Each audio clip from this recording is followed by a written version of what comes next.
જય શ્રી કૃષ્ણ ફ્રેન્ડ્સ, હું બોસ્કી જરીવાલા સુરતથી. સ્વાગત છે તમારું સ્પાઇસ સિક્રેટ બોસ્કીના કિચનમાં.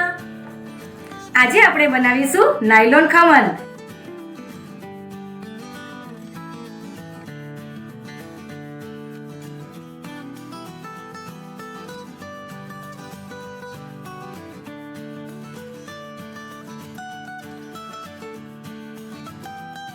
તો ચાલો જોઈ લઈએ નાયલોન ખમણની રેસીપી કઈ રીતે બને છે અને એના બધા ઇન્ગ્રેડિયન્ટ્સ.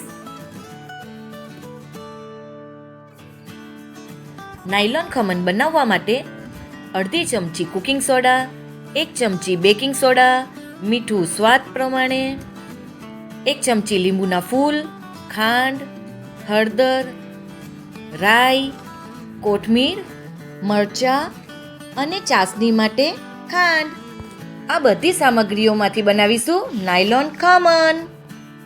નેક્સ્ટ સ્ટેપમાં એક બાઉલમાં આ પેકેટમાંથી અડધું પેકેટ બેસન લઈ લેશું. ત્યાર પછી બેસનની અંદર લીંબુના ફૂલ, ખાંડ,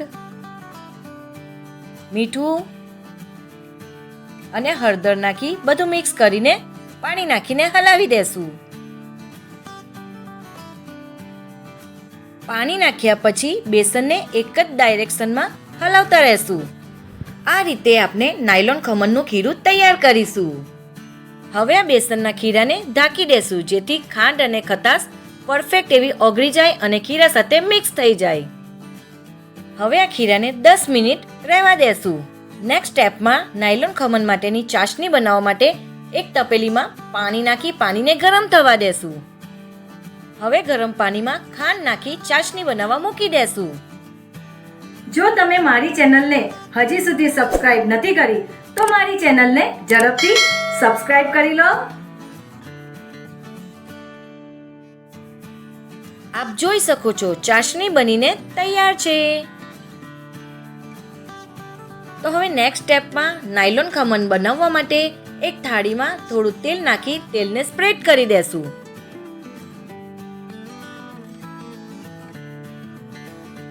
આપ જોઈ શકો છો નાયલોન ખમણ બનાવવા માટે તપેલામાં પાણી નાખી પાણીને ગરમ થવા મૂકી દીધું છે. તો હવે તમે જોઈ શકો છો 10 મિનિટ પછી ખીરું પલળીને કેટલું ફાઇન થઈ ગયું છે. તો હવે બેસનના ખીરામાં બેકિંગ સોડા, કુકિંગ સોડા, તેલ બધું પરફેક્ટ એવું એક જ ડાયરેક્શનમાં હલાવતા રહેશું.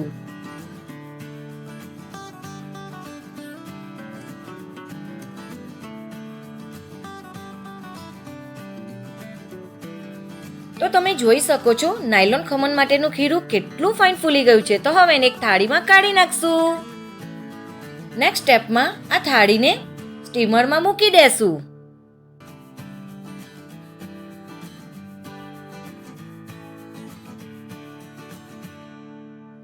હવે આને ઢાંકી 15 થી 20 મિનિટ થવા દેશું.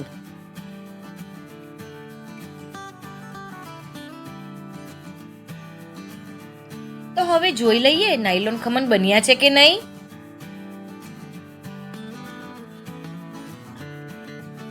તો તમે જોઈ શકો છો નાયલોન ખમણ કેટલા ફાઇન ફૂલી ગયા છે.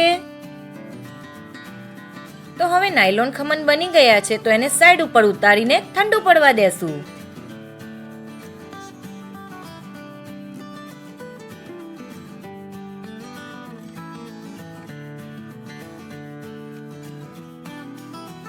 તો હવે નેક્સ્ટ સ્ટેપમાં નાયલોન ખમણની થાળી ઠંડી પડી જાય તો એમાં કાપા પાડી દેશું.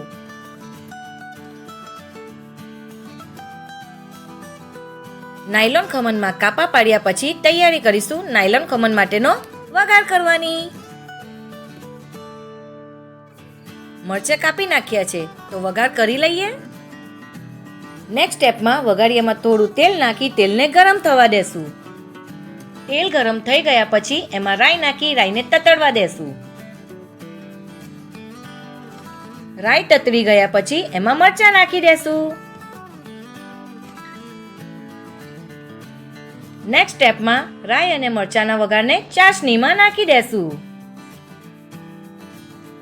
તમે જોઈ શકો છો ચાસણીમાં વઘાર નાખીને તૈયાર છે. તો હવે આ વઘારને નાયલોન ખમણની ઉપર નાખી દેશું.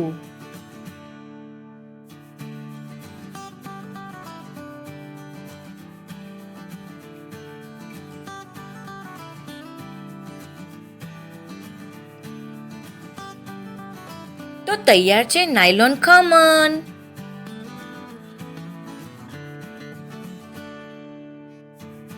તો હવે ઉપરથી બારીક કાપેલી કોથમીર નાખીને વધારે ટેસ્ટી બનાવી દેશું. દેખાય છે ને એકદમ સુપર ટેસ્ટી. તો કેવા લાગ્યા તમને નાયલોન ખમણ? તો હવે જોઈ લઈએ નાયલોન ખમણ કેવા સ્પોન્જી બન્યા છે.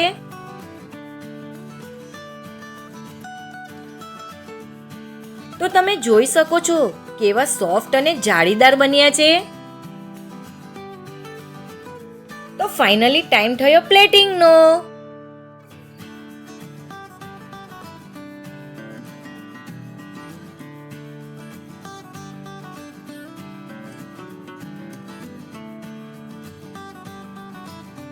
પ્લેટિંગમાં આટલા ફાઇન દેખાય છે તો ખાવામાં પણ કેટલા ટેસ્ટી હશે.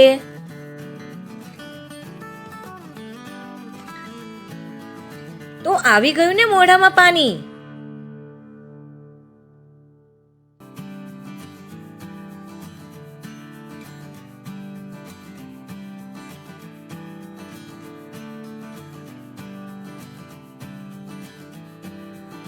તો ફ્રેન્ડ્સ જોઈ લઈએ કેવા બન્યા છે નાયલોન ખમણ.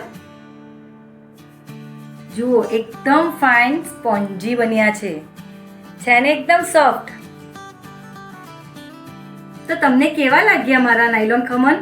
જો તમને મારી આ રેસીપી ગમી હોય તો મારી ચેનલ સ્પાઇસ સિક્રેટ બોસ્કીને લાઈક કરો, સબસ્ક્રાઇબ કરો અને બેલ આઇકોન બટન જરૂરથી દબાવજો. અને હા, ફરી મળીશું નવી ટેસ્ટી રેસીપી સાથે.